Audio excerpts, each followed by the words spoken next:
మిథున రాశి వారికి ఈ జూలై మాసమంతా కూడా ఎలా ఉంటుంది అంటే మిశ్రమ ఫలితాలు గోచరిస్తున్నప్పటికీ కొంతవరకు పర్వాలేదు అనేటువంటి మాట చెప్పవచ్చును.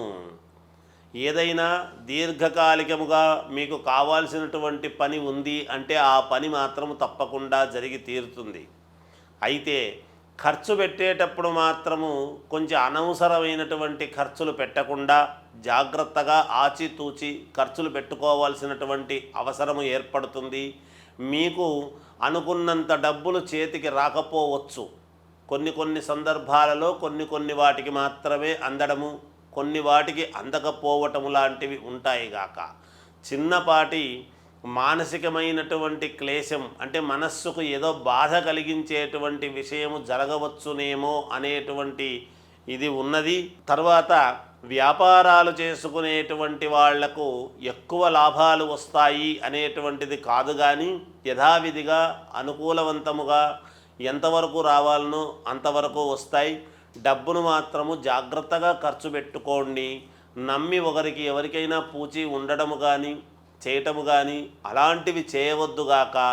కొంచెము కష్టము అనేటువంటిది ఉంటుంది, మిశ్రమ ఫలితాలు కాబట్టి కష్టముగా ఉంటుంది కొద్దిగా.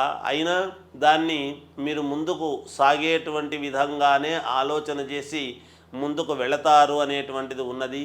కొత్తగా ఉద్యోగాలు కావాలి అనుకునేటువంటి వాళ్ళు ప్రయత్నాలు చేసుకోండి, కొంతవరకు సఫలీకృతులవుతారు.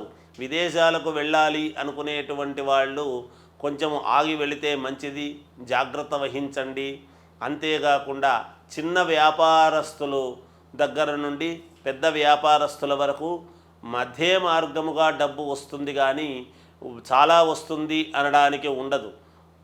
ఏది ఏమైనా ఇలా ఉండినా కూడా కొంతవరకు నూతన వస్త్రాలు కొనుక్కోవటము కానీ ఏదైనా ఆభరణాలు కొనుక్కోవాలని కానీ చూస్తారుగాక ప్రయత్నము చేయవచ్చును. అలాగే బంధుమిత్రుల యొక్క రాక ఆనందము కలిగిస్తుంది, తద్వారా అధిక ఖర్చులు కూడా ఉంటాయి.